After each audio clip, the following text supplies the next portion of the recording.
네, 안녕하십니까. 저 대한민국 1등 분양 대행사 상림 DMT에서 근무하고 있는 김성진 이사라고 합니다. 반갑습니다. 일단은 저희 대한민국 1등 분양 대행사 상림 DMT에 대해서 간략하게 좀 설명을 드리겠습니다. 저희 회사는 2001년도에 설립이 됐고요. 현재까지 누적 오픈 현장 수 190개 현장, 아파트 총 12만 세대 정도로 공급을 했습니다. 그 밖에도 오피스텔 8,500세대 정도 공급을 해왔고요. 그 밖에도 상업시설, 지산, 오피스텔 등 상당히 다양한 어력을 자랑하고 있습니다. 저희 상림DMT는 2001년도 설립한 이래에 다양한 업력을 보유하고 있고 24년도에 국토교통부 장관 표창 등 전문 기관에서 인정받은 명실상부한 부동산 마케팅 전문 기업입니다. 저희 회사하고 파트너십을 맺고 있는 회사 같은 경우에 지금 보시면 현대건설, 대우건설, GS건설, DLEAC 등 대한민국 유수의 시공사들과 협업 관계에 있습니다. 저희 회사 소개는 이제 간략하게 이 정도에서 이제 마무리하도록 하겠습니다. 이제 본격적으로 이제 과천에 대해서 설명을 좀 드리도록 하겠습니다.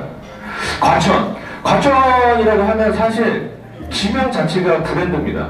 말로만 그냥 좋은 게 아니고요. 24년도 기준으로 해서 강남 3구보다 살기 좋은 도시에 1위로 선정된 바도 있고요. 그 다음에 10명 중 8명이 10년 후에도 계속 살고 싶다. 그런 도시가 과천입니다. 보시면 양재 IC라고 되어 있는 곳 있지 않습니까? 여기서부터가 강남 서초구입니다. 이쪽으로 해서 이렇게가 강남 서초구고 강남 서초구하고 바로 접해 있는 요만큼이 과천입니다. 지금 보시면 아시겠지만 과천시 자체는 도시 자체가 동쪽, 서쪽 같은 경우에 그린벨트로 묶여 있어요. 동쪽에 청계산, 서쪽에 관악산으로 둘러싸여 있는 전체 도시의 85%가 녹지로 조성되어 있는 매우 쾌적한 도시입니다. 그럼에도 불구하고 과천 브랜드가 지역명 자체가 브랜드인데 그러면은 거기가 왜 좋아? 라고 얘기를 궁금증이 당연히 떠올 수밖에 없을 것 같아요. 이제 그 부분에 대해서 설명을 드리면 지금 보시면 여기가 노란색으로 된 데가 과천 원도심입니다. 그 다음에 남쪽, 북쪽으로 해서 지금 꾸준하게 개발이 진행되고 있고요. 이쪽 북쪽으로는 아무래도 강남하고의 접근성 때문에 주거시설 위주로 해갖고 좀 개발이 되고 있습니다. 자, 그런데 과천 같은 경우에는 성장 모멘텀이 조금 멈춘 거 아니야? 뭔가 좀 더 있어야 되는 거 아니야? 이런 부분들에 대해서 고민을 좀 많이 했어요. 그러다 보니까 요 남측으로 해서 과천 지식정보타운이라는 택지를 조성하게 됩니다. 자, 이 택지가 어떤 택지냐면 강남이죠. 모두가 원하는 강남과 판교와 저희 과천 시정부타운이 연결이 되면서 골드 트라이앵글, 지식산업기관의 골드 트라이앵글이 형성이 완료가 됩니다. 자, 그러면 면밀히 살펴봤었을 때 저희 지식정보타운 내에 들어오는 기업들은 넷마블, 지금 이 자리에 계신 분들 아시는 분들도 계시겠지만 대한민국에서 NC소프트라든지 여러 가지 이제 기업들과 이제 같이 저희 대한민국을 이끌어가고 있는 게임 회사 중에 하나입니다. 넷마블이 4억이 이전이 되게 되고요. 그 외에도 코오롱 글로벌 원사, 그 다음에 중해제약 등 약 700여 개의 기업체들이 입주 예정입니다. 근데 중요한 거는 이 대기업 하나가 들어옴으로 인해서 여기에 파생되는 2차 밴드, 3차 밴드들 회사들이 계속 우후죽순 들어오게 될 것 같습니다. 그러다 보니까 약 3만 명 정도가 근무가 예상이 되는 직주 근접인 택지개발지구입니다. 한국 같은 경우에는 입주 물량이라는 게 있고 분양 물량이라는 게 있습니다. 이 차이가 뭐냐면 입주 물량은 앞전에 분양을 해서 이제 입주 시기가 돌아서 실제로 입주하는 물량이에요.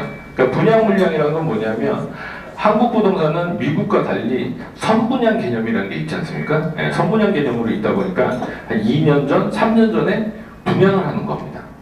그런 부분들 간략하게 좀 설명을 드렸고요. 입주 물량이 26년도 27만 호 이후에 27년도부터는 5만 호, 8만 4천 호, 8만 3천 호, 4만 4천 호 이런 식으로 한 81% 정도가 쭉 감소를 했습니다.